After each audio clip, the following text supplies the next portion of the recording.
कुंभ थाने जी हद गोठ गुलण जामड़ो में जामड़ा ऐं राजपर बिरादरी में फसुल जी भेल तां पैदा थियल तकरार एक नीगर जी हयाती खसे वरती। झेड़े में जामड़ा बिरादरी जा 5 ॼणा पिण ज़ख़्मी थी पिया।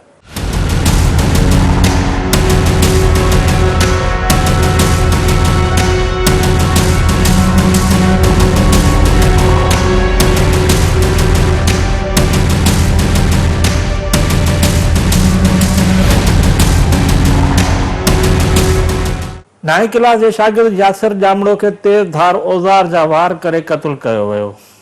क़त्ल वाक़े में मुलविस जवाबदार 1 हफ़्तो गुज़रण बावजूद गिरफ़्तार न थी सघिया आहिनि। मक़तूल जा वारिस पुलिस जी कारकर्दगी मां मायूस आहिनि।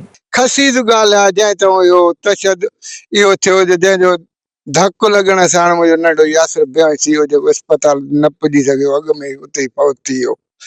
का कारकर्दगी कोन्हे का, न को कोई गिरफ़्तारी कई अथनि न छा।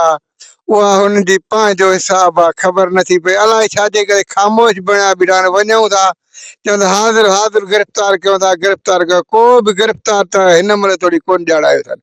2 हली जेका नंढड़ा निकिरा उहे जेका पहिरें ॾींहुं गिरफ़्तार करे विया आहिनि उहे ई सिर्फ़ु थाणे में वेठा आहिनि, ॿियो केर बि कोन्हे को।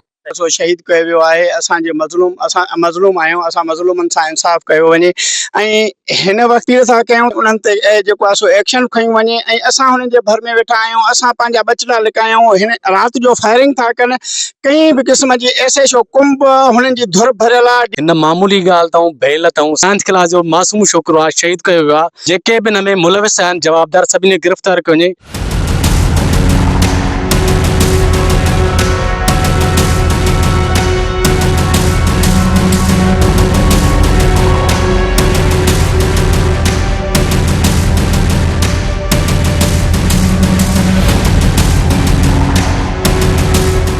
वारसन क़त्ल केस में नामज़द जवाबदारनि जी गिरफ़्तारी जो मुतालबो कयो आहे। कैमरामैन शब्बीर सोलंकी ऐं नजीब जुणो सां पोशाक जामड़ो, सिंह टीवी न्यूज़ कुंभ।